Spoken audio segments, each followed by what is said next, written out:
Hello students, hope you all doing well. I Dinesh Rawat, your subject faculty. Welcome you all. So the topic for today is Reserve Bank of India. So this is in continuation of the lecture 11. So let's start. So this is the reference RBI website. So I would request you to visit the website and you can get a lot of information from this website. So the PPT content has been taken from this website. So now in the lecture 11 we were talking about the functions of RBI. So पहला function हमने discuss करा था monetary authority, that is monetary function जो था. उसके बाद second function हम discuss करेंगे banking regulation and supervision. So as the name suggests, main इसमें है कि जो सारा बैंकिंग सिस्टम है उसके लिए आरबीआई प्रिस्क्राइब करता है पैरामीटर्स ऑफ बैंकिंग ऑपरेशंस. क्या क्या पैरामीटर्स होने चाहिए within which country banking and financial system functions. So आप कह सकते हैं बैंकिंग सिस्टम के लिए जो रूल्स एंड जो प्रोसीजर है, ऑब्जेक्टिव क्या होता है इस फंक्शन का कि जो मेंटेन करा जा सके पब्लिक कॉन्फिडेंस इन दी बैंकिंग सिस्टम. जो फाइनेंशियल सिस्टम है उसमें पब्लिक कॉन्फिडेंस मेंटेन हो एंड जो डिपॉजिटर हैं उनका इंटरेस्ट प्रोटेक्ट हो.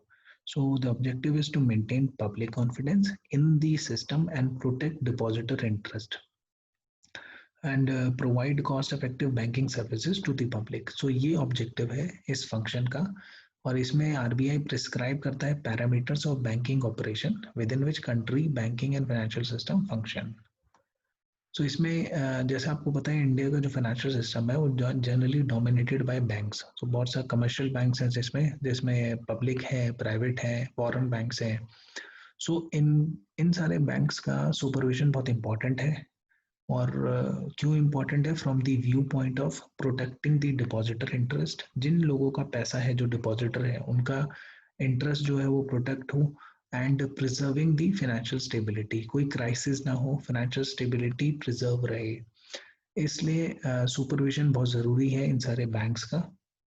सो आरबीआई जो होता है इस जो सुपरविजन आरबीआई करता है वो कहाँ से आरबीआई पावर्स को ड्राइव करता है. सो सुपरविजन के कंटेक्स्ट में जो एक एक्ट है जिसे हम कहते हैं बैंकिंग रेगुलेशन एक्ट 1949. इस एक्ट के through RBI derives power to design and implement the regulatory policy framework for banks operating in India. So इस एक्ट के थ्रू जिसे हम कहते हैं बैंकिंग रेगुलेशन एक्ट 1949, इसके through RBI derives power to design and implement the regulatory policy framework for all banks operating in India. So this is the main act through which RBI derives power. इसे कहते हैं banking regulation act 1949. Banking regulation act 1949. Then इस act के through section 22 की बात करें हम, banking regulation act. So section 22 issue licence gives authority to RBI. या आरबीआई के पास पावर देता है to issue licence and also cancel licence of any banking company. किसी भी बैंकिंग कंपनी को इशू कर सकते हैं और कैंसिल कर सकते हैं. सेक्शन 35A जो है BR एक्ट का, बैंकिंग रेगुलेशन एक्ट का, आरबीआई को पावर देता है to issue direction to banking companies in public interest. Section 36AB जो है बैंकिंग रेगुलेशन एक्ट का, वो आरबीआई को पावर देता है to appoint additional directors on the boards of banking companies. कोई एडिशनल डायरेक्टर अगर आरबीआई अपॉइंट करना चाहे. और सेक्शन 36AA जो होता है वो आरबीआई को पावर देता है to remove executive officers and employees of any banking company under certain condition. So अगर हम एग्जांपल देखें, जैसे हमने प्रीवियस लेक्चर में देखा था यस बैंक जो लोन फ्रॉड हुआ था, तो उसका हमने देखा, उसमें एक एग्जांपल था यस बैंक का. सो यस बैंक का जब लोन फ्रॉड हुआ तो उस कंटेक्स्ट में आरबीआई ने कैसे अपनी पावर जो है जो वो डिराइव करता है BR act, that is banking regulation act से 1949. सो आप देख सकते हैं in exercise of the power conferred under 36A of banking regulation act 1949, RBI, that is Reserve Bank of India, in consultation with central government, superseded the board of directors of Yes Bank for a period of 30 days owing to serious deterioration in the financial position of the bank. So this is one of the example where RBI has used its power which it derives from Banking Regulation Act 1949 in case of Yes Bank जब loan fraud हुआ था. So the assignment for today is you have to discuss the Yes Bank loan fraud case. You have to tell what were the companies, what were the names of the companies to which the Yes Bank gave loan, and what was the loan amount and when it was, and finally how many companies were there who defaulted. So this is you have to discuss, and you will get the link by the end of the class. अब हम करते हैं third जो function है वो है manager of foreign exchange. So foreign exchange को manage करना. इंडिया में फॉरेन एक्सचेंज की बात करें तो हमारे पास पहले जो था वो था डिफेंस ऑफ इंडिया रूल्स 1939. ये रेगुलेट करता था फॉरेन एक्सचेंज ट्रांजैक्शन को. उसके बाद लेटर हमारे पास आया FERA जिसे कहते हैं फॉरेन एक्सचेंज रेगुलेशन एक्ट 1947. फिर over the years the economy matured and finally अभी हमारे पास जो है वो है FEMA. अपार्ट फ्रॉम रेगुलेशन उसमें मैनेजमेंट भी आ गया तो उसे कहते हैं foreign exchange management act 1999 FEMA. So ये अभी प्रेजेंट एक्ट है और इस एक्ट के RBI मैनेज करता है. जो फेमा है आपका फॉरेन एक्सचेंज मैनेजमेंट एक्ट को ऑब्जेक्टिव क्या है इस फंक्शन का जिसे हम कहते हैं मैनेजर ऑफ फॉरेन एक्सचेंज या फिर foreign exchange management. To facilitate external trade. जो भी एक्सटर्नल ट्रेड है उसको फैसिलिटेट करा जाए and payment and promote orderly development. Payment से रिलेटेड कोई भी इशू ना हो उसको प्रॉपर्ली फैसिलिटेट करा जाए and maintenance of foreign exchange market in India. ये ऑब्जेक्टिव है जिसको RBI अचीव करता है. सेक्शन 10 जो है फेमा एक्ट का foreign exchange management act authority देता है RBI को टू ऑथराइज एनी पर्सन जिसको RBI ऑथराइज डीलर बोल सकता है या मनी चेंजर बोल सकता है या ऑफशोर बैंकिंग यूनिट बोल सकता है. सो फेमा एक्ट RBI को अथॉरिटी देता है to authorise any person to be known as authorise person to deal in foreign exchange और फॉरेन सिक्योरिटीज. सो कोई भी any person can not deal in foreign exchange. They have to take permission from RBI and RBI derives that power from FEMA, that is Foreign Exchange Management Act. जैसे banking supervision के context में हमने देखा BR act banking regulation act जो है उसके through RBI power drive करता है. वैसे ही फॉरेन एक्सचेंज की बात करें तो फेमा के थ्रू RBI ड्राइव करता है power to authorise any person to be known as authorise person to deal in foreign exchange. So authorise dealer कौन होता है? जो सेक्शन 10 ऑफ फेमा के अंडर RBI के थ्रू जो ऑथराइज होता है उसको कहते हैं ऑथराइज डीलर. नॉर्मली ये बैंक्स होते हैं और who are the authorise dealer? Authorise by reserve bank to sell foreign exchange for travel purpose के लिए. सो ये जो ऑथराइज डीलर है ये फॉरेन सिक्योरिटीज या फॉरेन एक्सचेंज को सेल कर सकते हैं फॉर ट्रैवल पर्पस के लिए. फिर हम डिस्कस करते हैं फोर्थ फंक्शन है इशूअर ऑफ करेंसी. मतलब जो नोट्स होते हैं जो करेंसी है उसको इशू करता है RBI. जो RBI इशू इन एक्सचेंजेस और destroy currency and coins not fit for circulation. Objective क्या है इस फंक्शन का?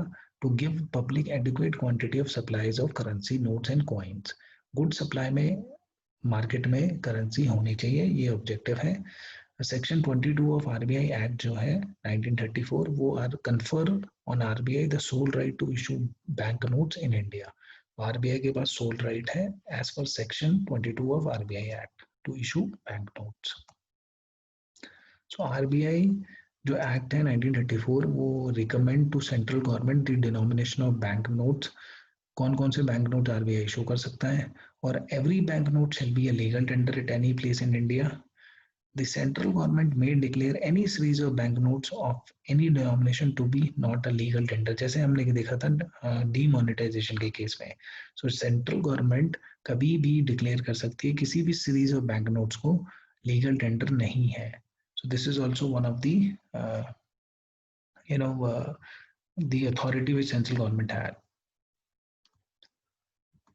सो फिफ्थ हमारे पास जो आता है वो आता है regulator and supervisor of payment and settlement system. ये बहुत इंपॉर्टेंट है क्योंकि बैंकिंग का regulation is important but regulation जो होना चाहिए supervision payment and settlement system का भी वो भी बहुत इंपॉर्टेंट है. जो पेमेंट होती है जो भी आप ऑनलाइन ट्रांसफर कर रहे हैं उसका जो सुपरविजन है that is very important. So RBI introduces and upgrade safe and efficient modes of payment system. Objective क्या है इसका? मेंटेन पब्लिक कॉन्फिडेंस, जैसे public confidence in banking system वैसे public confidence in payment and settlement system. तो public का confidence maintain होना चाहिए।